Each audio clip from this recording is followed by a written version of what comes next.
কয়টি জসিম? কে? আমি আরজ। হ্যাঁ, তা এখানে কি মনে করে বলছিস তো নাকি? হ্যাঁ, লোক করাচ্ছে। কালকে ভোরবেলা যে বিশালাটা চষে দিয়ে আইবি। বাল যাবে তোমার জমি চষতে। কেন রে, কি হলো?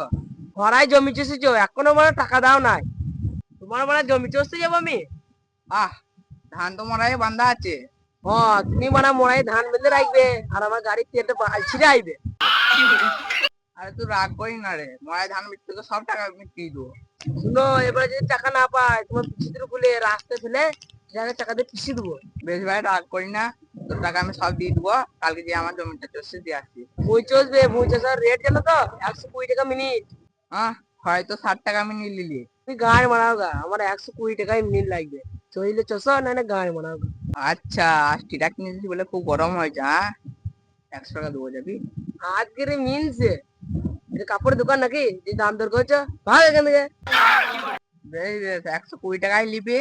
ভোরে বেলায় গিয়ে চষে যাইবি। তারপর তোকে পড়ে দেখবি। বালচুর দাম, আর ভোরে বেলায় জমি চষতে হবে। The next day.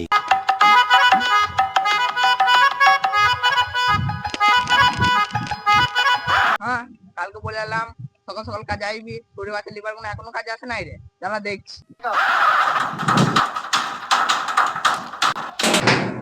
কয়টা কয়টা জসিম? হ্যাঁ, আচ্ছা লোক তো। কয়টা কেলো সকাল সকাল কাজ জ্বালাই দিস নাকি? কচ্ছু তো আমি গান মারাই দেখি। তো সকাল সকাল কি বাল ছিটাইছো? দেখো যে বললাম আর সকাল সকাল কাজে যাবি।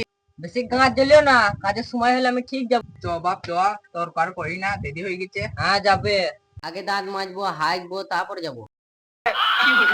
বেশ আয় তোরা, আমি জমিতে যে বসছি ওকে ডেকে নিয়ে আয়। মানে চাষ করা হয়েছে না পালছিরা হয়েছে রে? লিপা তো ঘর আজকাল তেল গুলাইতে হচ্ছে, মানে তেলের দাম বেড়ে গেল। তোর মানে আর পরে চাষই করবো না।